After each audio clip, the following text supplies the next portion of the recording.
Perspectives, and Allyship. Deblurring life with HIV and become an ally. How often do you know the right thing to say? Ever wondered how to speak about HIV with people you know? Sometimes things might feel blurry when it comes to approaching conversations about HIV. In this session, we'll deblur some individual experiences of people living with HIV, their stories, and how they feel you can be an effective ally. It takes a community to create change.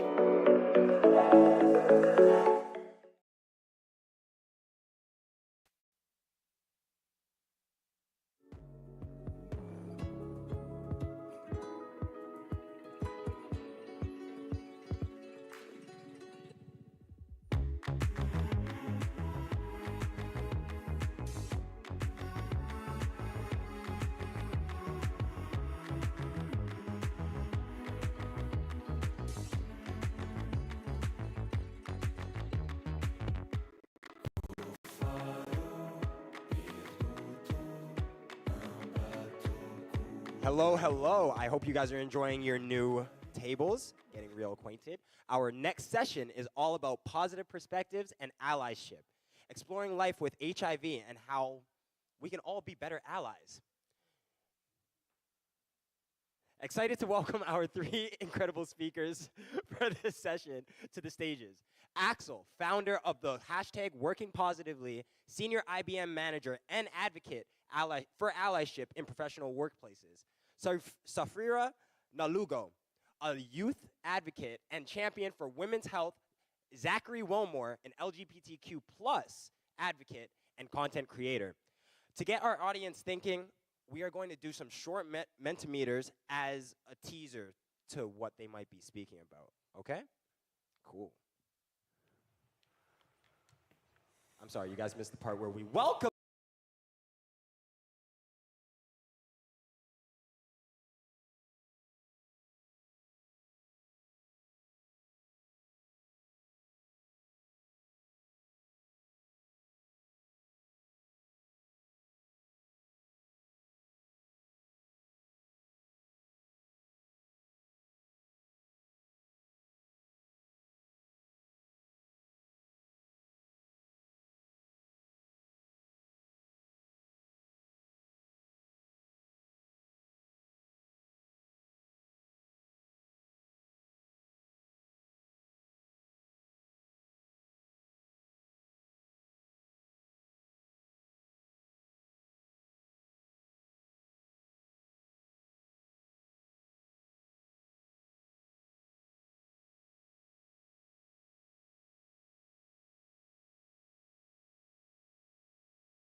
Last one, that's me.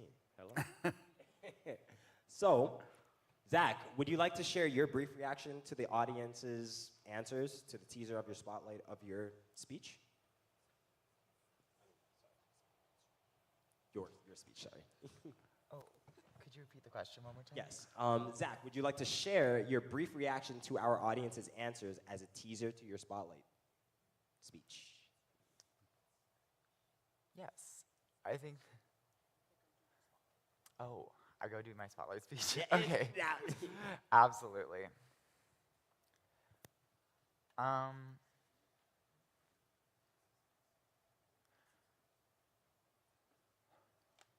second.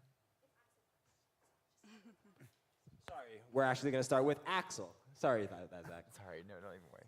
Axel, you could do your spotlight speech. I think what is very important to all of you is to hear about personal stories about what it means to have HIV and to live with it. I'm from Munich. You hear it from my English, which is not native. The city which is well known for its Oktoberfest, beer festival, so it's a very nice city. My background is that I studied law and business administration already quite a few years ago. And I will share you my story, which started 20 years ago. And it's very important that you keep in mind what I'm talking about is 20 years ago. It's not nowadays. In 2002, I was working for IBM as a senior project manager in Switzerland, was handling a group of 100 consultants there. And on a Friday afternoon, I was traveling back from Basel to Zurich to catch my flight to my home city, Hamburg. I was eating a sandwich in a train. And a few minutes later, I got heavy stomach ache. The stomach aches were so heavy that I decided to go to a hospital because I thought I might have a food poisoning. I stayed one night in the hospital. My aches got even worse, not only in the stomach, but also in my kidney, in my heart.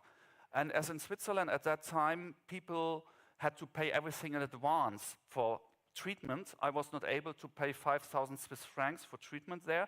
I decided to cross the border to Germany, to the first German hospital in Constance, which is in the southern part of Germany. And I entered the hospital through the normal entrance. And 3 weeks later, I woke up from a coma. When I was waking up, 2 doctors were above my head. And the first sentences I heard when I was waking up, "He is not dying." And I thought, oh my God, what's going on? They explained me that I was 3 weeks in a coma, that I lost round about 15 kilos of my weight, that I was connected to a heart machine, to a lung machine, to several other external support machines, and that they had no clue at all what's going on with me. They analyzed my blood, they analyzed my body, and they just noticed I had a total failure of my organic system. So my parents were informed, my employer was informed, and everybody got the information, if we don't find the reason for all these problems, this person is going to die. And you can imagine being at the end of my 20s, beginning of my 30s, to hear I might be dying is nothing very comfortable. My condition got worse day by day. My parents said, you are 800 kilometers away from your home city, this doesn't work. We will bring you to your home city, Hamburg, by an ambulance car, which is really a long way to go. I was brought to Hamburg, into the university hospital. They analyzed me again. And the doctor at that time was very famous because he was a doctor who was treating our government politicians. And he said to me, Axel, I have no clue what's going on. You are losing weight. Your kidneys don't work, your heart is not working sufficiently, your lung is not working sufficiently, and I have no explanation for all of that. We analyzed everything on you, your blood, on HIV, on any other diseases, and we don't find anything. Anything looks perfect, but you are losing weight, and I must admit, if it continues this way, you are going to die. So my condition got worse day by day, and also my mental condition got, of course, very bad. And the doctor tried to cheer me up a bit, telling me, we will find a solution for the situation. And we talked about a lot of things, about my hobbies, my interests, to get me in a better mood. And I also told him by accident that in 1998, so a long time ago, I made holidays in the Dominican Republic. I was pretty much professional windsurfing at that time. I had an accident. I went to a hospital in Punta Cana. I got a blood transfusion. And he said, hey, you might have a tropical virus. Never thought about that. So can I take your blood again, give it to the German National Institute for Tropical Diseases, and maybe we find a solution? I said immediately, yes, do that. And he came back 3 days later on a Friday afternoon to my hospital room, and I was already in a very weak condition. He put a circle around my bed with 4 nurses, 2 doctors, and they said, we got it. And at that moment, I was really happy because I thought, now they can help me. But then there were 3 sentences which changed my whole life. The first sentence was, we found in your blood the HIV virus from the Caribbean. And I thought, this cannot be true. I never thought about HIV. And then he told me, you have HIV. But then the next 2 sentences were even worse. The second sentence was, you don't have only HIV, you got AIDS. And I expect you to die within the next 8 to 10 days if I don't find any kind of solution to treat you. And I thought, oh my God, this is really not good. And then the third sentence was even the worst for me. He said, don't talk to anyone about that. Not to your parents, not to your brother, not to your friends, not to your employer. If you tell people that you have AIDS, you will be completely isolated. This was in the year 2002. And you can imagine getting this diagnosis, somebody telling you you will die within 8 to 10 days, is nothing you can accept. And he was telling me, yes, but we can try to avoid that quick death by giving you a lot of pills, which are not yet all tested, but you may maximum survive 3 to 4 years. So this was the sentences he told me, and then he left my room, and I was totally on my own. And I thought, I have to talk to someone. Even if he was telling me, don't tell it to the parents, I asked my parents to come to the hospital, shared the story with them. They fell into tears for 2 hours, couldn't believe they have a son having AIDS, probably dying very quickly. And after 2 hours, I was completely out of any power. My parents were out of power. I sent them home.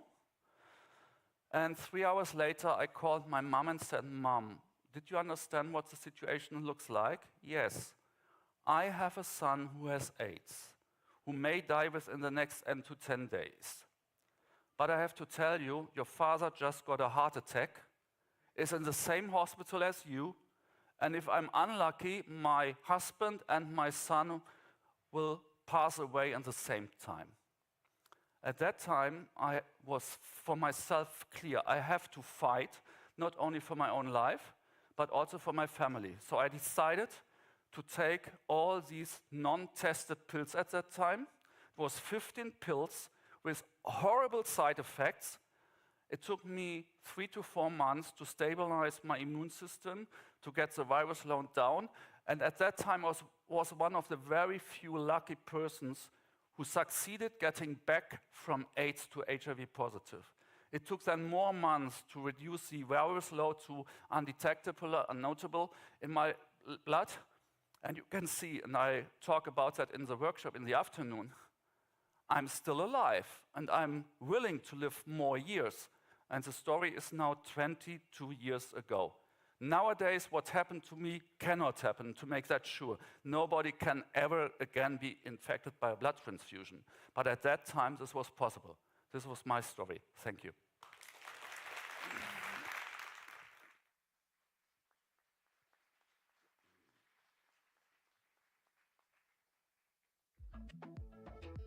Thank you, Axel, for those powerful insights. Next, we have Zachary, who will reflect on his experience as an advocate for a content creator. Please give him a hand and welcome him to the stage.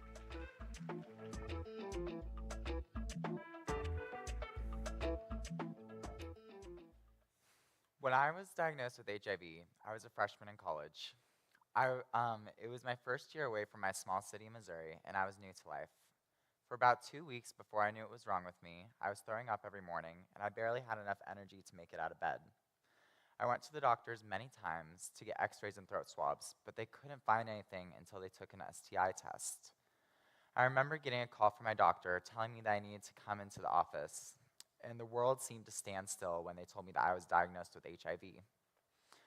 When they left the room, I cried to my parents on the paper-covered examination table, and I didn't stop crying until 12 hours later when they flew me home and I was in their arms. The months after were hard. I was lucky enough to become undetectable after only a month on medication, but even after all the symptoms went away, I still felt gross. Every morning, I would wake up and think about how the virus was with me for the rest of my life, like an unwanted roommate that wouldn't leave. Posting about it helped. I liked talking through my feelings, and although I received a lot of hate on my posts, the support that I received outweighed those hate comments by 10 times. I'm sure that a lot of people would like for me to talk about how after HIV, I was never able to fully recover. And although at first it felt as though my life was falling apart, I am fine now. There's so much stigma around HIV and AIDS, telling us that our life is ruined once we receive the diagnosis. When you look at our history and how the United States treated the AIDS epidemic in the 80s, I'm sure that they would love for that to be the case. But through medication, which should be more accessible than it is, I can happily say that my life hasn't changed a lot since when I first received my diagnosis. I wake up every morning and I take my pill, then after that, I forget that I even have it. My symptoms went away. I'm in college chasing my degree. Even my dating life has been fairly normal, and I realized that the hardest part about living with HIV wasn't the virus itself, but the stigma that surrounds it. I always wonder where it would be if I didn't have a family that flew me back, or friends that lifted me up and made me feel normal. This is why I decided to share my story, to advocate for those who might not have a support system like I did. The suicide rate for people who receive the diagnosis is 2 to 6 times higher than the average person, which is way too high for something that is completely treatable. I want to be a voice in our generation, letting people know that it's going to be all right. From sharing my story with millions of people online to doing interviews and magazine articles, I have realized that it is my mission to educate the public. I am also still at the beginning of my journey. In fact, this is only the 3rd speech I've ever done in front of people. The first one being at a small community college in San Diego, and the second one being in front of hundreds of people at the International AIDS Conference in Munich, Germany. It's crazy because just 2 years ago, I ran out of my public speaking class crying because of how scared I was of public speaking. I never would have thought that I'd have a career in it, but something that I realized is that no one else is going to be talking about these issues. Most people haven't heard about HIV since the AIDS epidemic in the 80s. Because of this, people are afraid to get tested or even to seek treatment. It is our job to spread information when no one else will. We as a community have never had the privilege to wait around and wait for things to go our way. We are fighters and advocates for ourselves. Educating people on safe sex should not be political or controversial, but somehow it is. For this reason, it is our responsibility to educate each other, because education saves lives. We are not dying from HIV anymore. We are dying from the lack of education surrounding it. That is why I'm calling our youth to spread knowledge when no one else will. I am not a doctor or a politician, but my voice has changed thousands of lives because I spoke up. And as a community, I need us to stand up because the fight to educate is never over.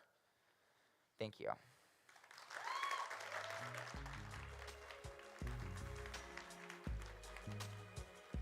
Thank you, Zach, for sharing that personal story. Next, we have Sharifra coming to share her story.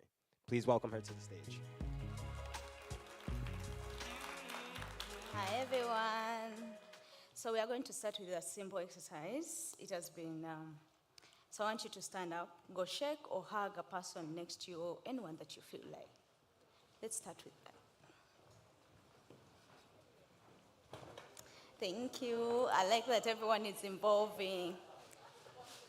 Now that you've shaked and hugged someone that whose status you don't know, it just shows you that you cannot get HIV by shaking or hugging anyone. You can have your seats later. My name is Sharifa Nalugo. I grew up in Uganda. I recently came to Canada, I think. I'm going to make 3 years. I came to Canada. I was born with a virus. I remember those nights I would just cry myself, tears rolling down, like thinking what has happened to me. why was I the chosen one? Why did I have to have HIV? My father died when I was 1 year old, so I never got to meet him. I think that's when they realized they needed to do an HIV test. For me and my mom, we just failed to do it. My other siblings did. My father had 4 wives, so each wives had their own children, but my mom didn't do the test until when I was 6 years of age. That's when I started falling sick. It was too bad that I could not even end a semester or a term without falling sick. So I was in and out, and I depended on homeschooling for for most of my life. It was so hurting with my age mates being outside and playing, and me always on a sick bed most of the time, and not having a community to surround it with, not having a family. When my grandparents realized that I was living with HIV and my mom was living with HIV, they chased us out of the house. So we didn't have anyone. We were homeless for some few months. We slept on the streets, and we didn't have anywhere to go. Imagine you're sick. You do not have medication because you had not accessed the antiretroviral therapy medication that are there for us now. And it was all to God to survive. At first I took it lightly. I remember the first time I went into the HIV clinic, I thought maybe there's something wrong. It's not HIV. Like, my mind, I did not want to accept. I didn't at any point want to accept that I'm living with HIV. So I took it lightly. I took it as a joke. I am a good believer, so I prayed to God to help me heal this virus. I did not tell anyone because I didn't want my mom to be worried. She's the only person I love to the most. So I didn't want her to get worried, because if I worry, she's going to get worried, and it's not going to be good for us. At the clinic, they always told us one statement. If you're living with HIV, make sure you do not stress yourself, because when you stress yourself, you're going to add on the burden that you're already experiencing with your body. So I didn't want to stress her. I didn't want to worry her. I spent most of my time making sure that I'm strong for her to be strong. I learned to be mature at an early age. I became an adult even before I was supposed to be an adult. So even in my age mates at the hospital where we used to gather at, I couldn't fit in because, I felt like, okay, the way they are behaving is not the way I'm behaving. So I became this mature at an early stage. I went on to live with my mom, with our families who have refused to be any part of us because they thought we would infect them with the virus. They thought if they come near us, they thought if they could check us, we would infect them with the virus. I went to school. I remember I was in S4. I don't know what S4 is here, so forgive me for that. That's when I decided that I needed to make a change. I didn't want to keep being in the same place, I was tired of hearing words and words talking about me. I just wanted everyone to stop. So I decided to come open with my HIV virus. I was on a school parade. We always have parades, like gatherings. You go in the same room with other students. And that's when I broke the silence. I remember I was called to lead a prayer because in our parades, we used to have a prayer first before everything. So they could call out one student. They called me out in this congregation. I'd started medications. I was okay. But since the community, every community member knew that I was living the virus, my father died of the virus, our family was named. Everyone in the school knew. So when I was called up, everyone started whispering to themselves. She's living with HIV, she's that and that. And that's when I remember having voices in my head, and I'm like, I need this to stop. So I'm like, hey, yes, I'm living with HIV, and yes, I'm on medication. So if you have any further questions, please come and approach me, and I'll be able to give you answers to whatever question that you have. Let's pray now. That's how I silenced everyone. That's how I started my advocacy journey. That's when I got people who came to me and they're like, okay, I am also living with HIV. I am also this, but I'm afraid to come out. I'm afraid to be open.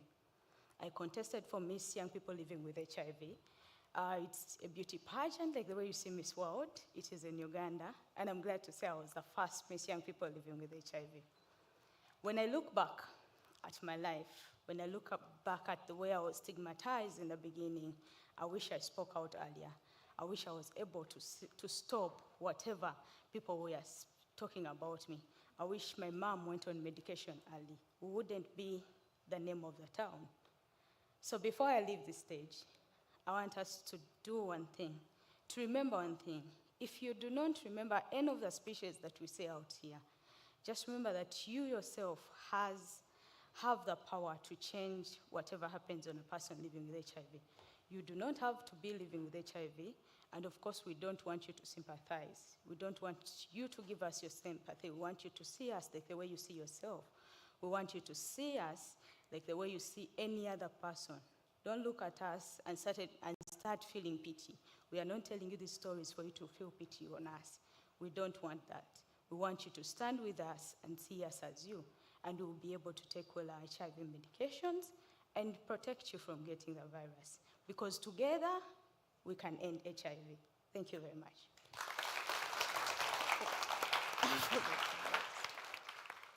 Thank you, Sarifa, for sharing. Now, if you can turn to your facilitators, they're going to guide you through your next activity.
to warm me out like I was bread.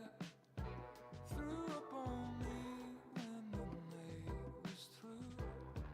You can keep a dream in your mind, only to find it's the hope that was killing you.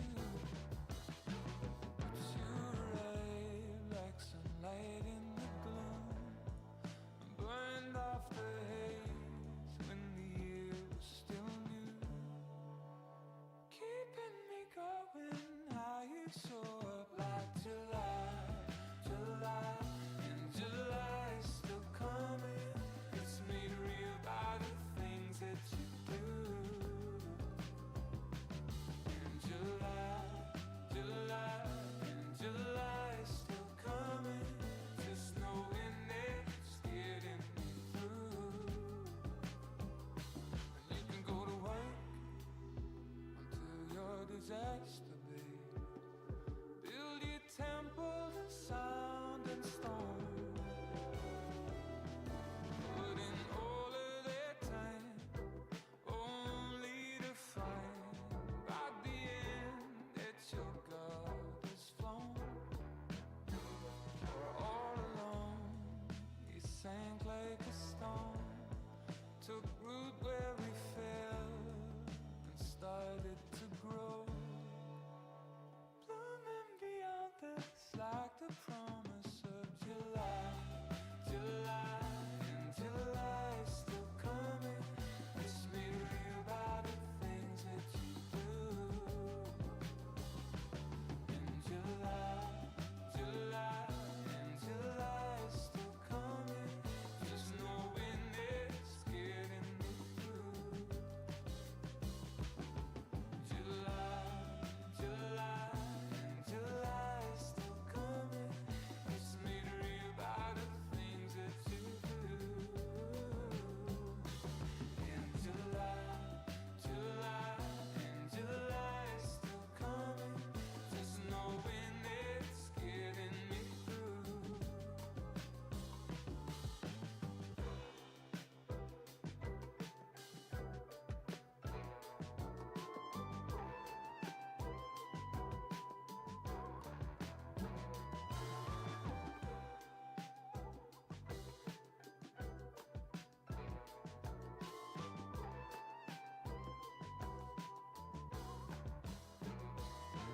July, July, and July's still coming.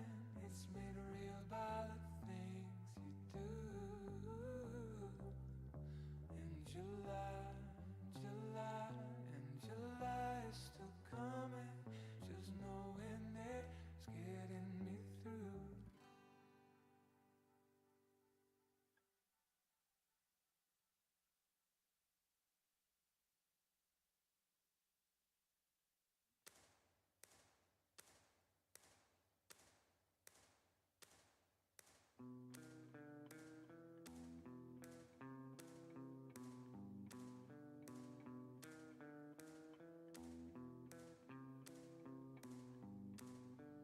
Never been running so far, so immense, far without falling to your heart.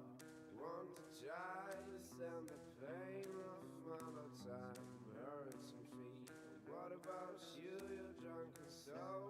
Is it your own will to go on and on until I die? Or are you going to give up now?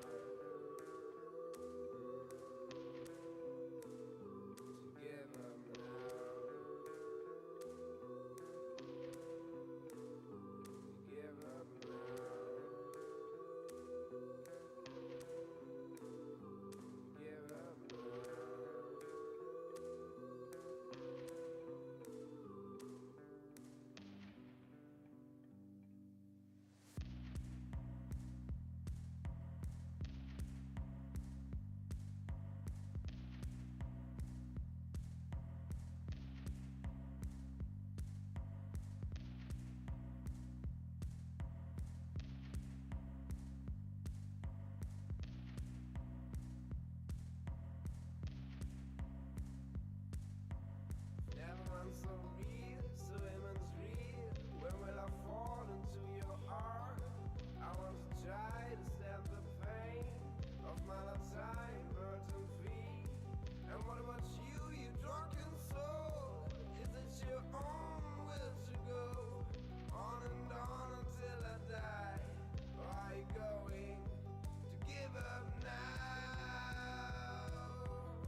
we can have our panelists back to the stage. Oh, Axel, whoa.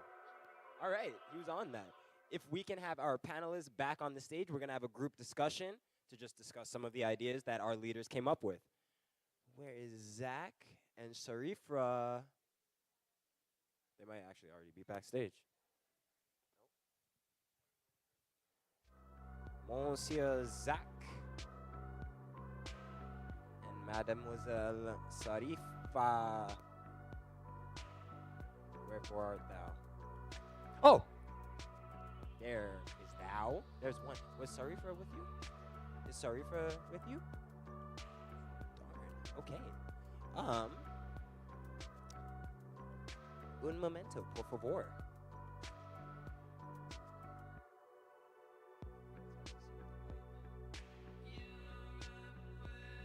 Do we have a Sarifa in the building?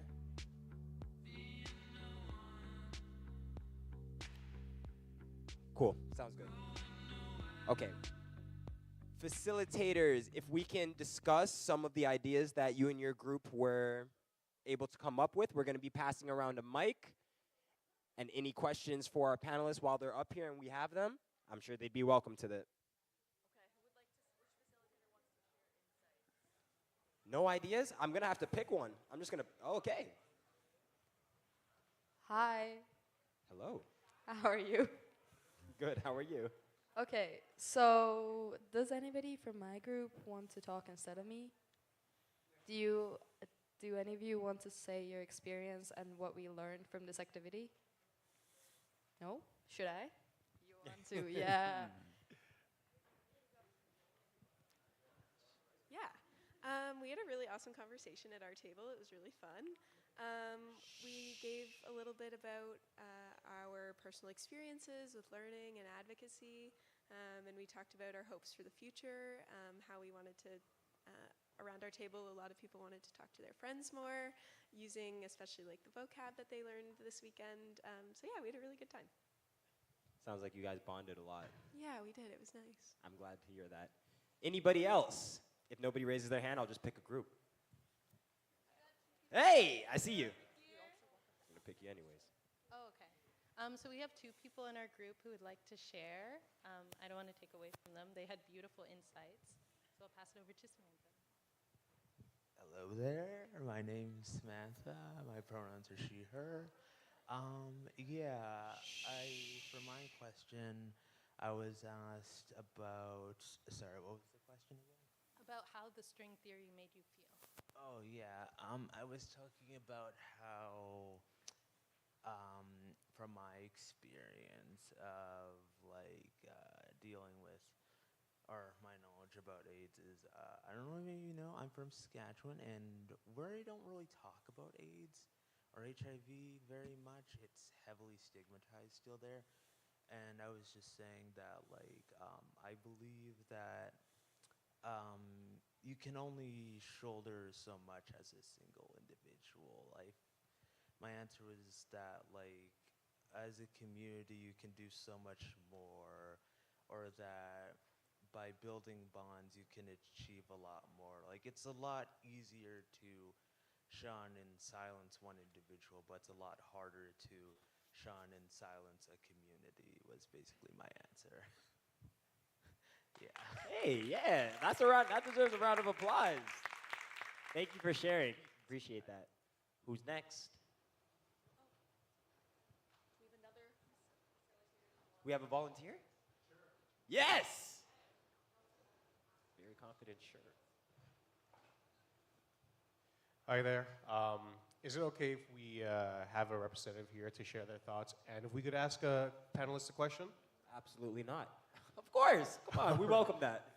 All right. I personally want to ask Axel his experiences with taking experimental medications and how, every day, how was your every day during that phase where you didn't know how the medications would react? What are the thoughts going in your head? What made you get through? You kind of touched on it, how you realized your family had a big stake in your in your health, so that really got you through it, but I wanted to ask if you could elaborate on any specifics or like a day that it was like really hard, but what made you get through it? So first of all, the medication testing was a very tough period. I don't want to share with you the side effects because they were horrible, and these for even months. And I was not sure that I would survive that because my immune system was so weak and my body was so weak, and I was testing pills at that time which were not yet testified. And doctors didn't know if they worked together, yes or no. So this was really, I was feeling like a test candidate, but there was no other option for me. If I would not have taken the pills, I would have really died within the 8 to 10 days. So there was no chance for me to select. Honestly said, and I just talked to someone of your team, the medication at that time has side effects even nowadays for me because it destroyed quite a few parts of my body forever. So I have problems with my nerves. They are getting worse and worse. But I knew that because this was the only way to help me. Nowadays, all these kind of things cannot happen. The medical treatment nowadays is safe, no side effects, you don't need to worry. The biggest issue was for me that my parents insisted that my brother should not know about that because they were afraid that my brother could talk to his wife or other people outside the family.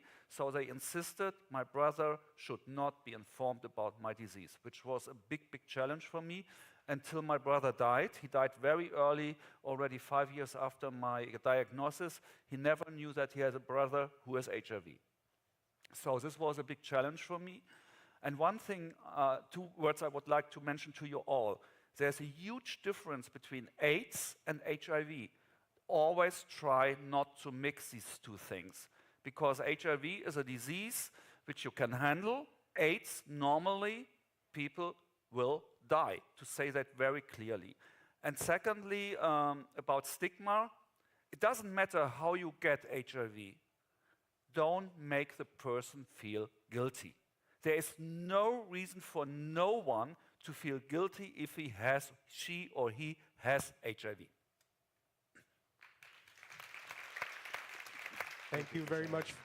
Thank you very much for sharing that. And now I'll pass it to one of my table members who would like to share their experiences or a comment they'd like to give to someone who's lived with HIV.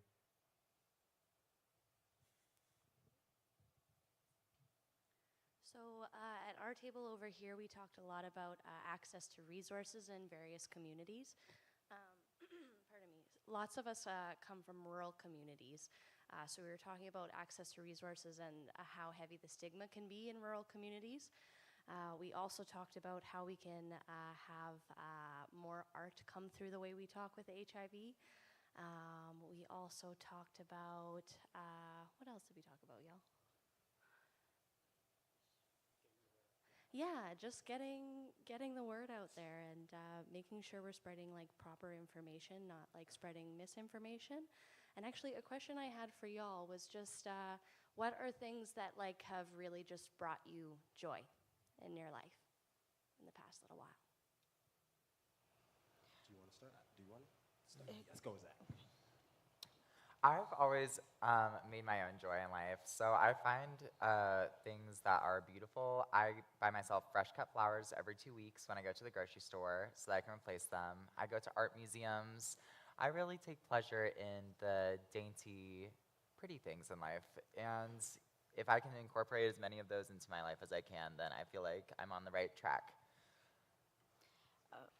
For me, I think the things that have brought me joy are the support groups, being in a group where like we are all the same, so we can talk about the stigma that we are facing out there, and we can come out with solutions. So having that support team and having someone to rely on whenever I have a challenge, that brings me joy, because I'm like, okay, I'm not fighting this alone.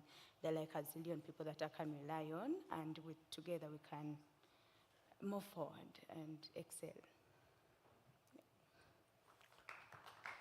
One more. My life is not different from yours. Maybe by age, of course. So I'm not one of the Taylor Swift fans in the city at the moment.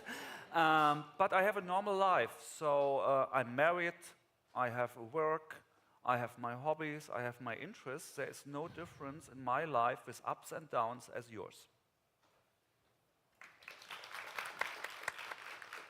Okay, we're gonna do one more. Who wants to be the final one? Yeah, right here. My question is to any of you. How do we deal with treatment interruptions among the young people?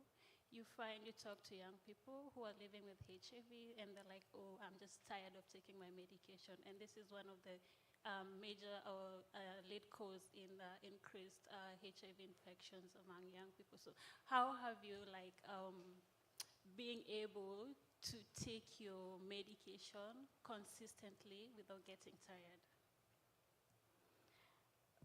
I can start us. How I was able to take my medication consistently. First is making fun of it. I remember the first time when I started making jokes out of it. The first time that I knew I need to be strict on medication, on my bed, so I put a big poster. It's like, don't be stupid, you have to take medication. So that was one of the things. So every time I look at it, I'm going to bed and I've not taken medication. I look at it, I'm like, okay, I need to take medication. So that, but also, naming them as my sweets. I don't call them medication or drugs. I call them my sweets. Even when we are going to support groups, we don't say we are going to a support group. We say we are going to church. So you find us in a community like this, and like, oh, we need to go to church. We need to go to church. We are going to a support room. So making a joke out of it and not making it so serious has helped me being consistent to my medication. Yeah, I agree. I think that not putting it in your mind as this huge cement thing, but rather as making jokes about it is really helpful. I also kept a little calendar, and I just took it as at a consistent time, so I'd really get in the routine of it. Also, for the days, since I am a student, I would keep a little capsule in my backpack for the days that I would forget to take it before I left, so I would still have one in my bag. So if I remember during class, I'd be like, oh, okay. The pills are part of my daily life. I don't even notice that it's something different like a croissant. What is important for me, and this is really serious said, I always have at least for 1 week pills with me. Because it always can happen that a flight is cancelled, that you are stuck somewhere, and if you have only the pill for 1 day with you, then it might be a problem, because after 1 or 2 days without the pill, the virus starts to increase again. So always have enough pills with you that you can even at least cover 1 week. Always be prepared, always be prepared. And with that, we're going to be closing our group discussion, having a little short break, and when we come back, we're going to be going into session 2. All right. Thank you, panelists. Thank you guys so much.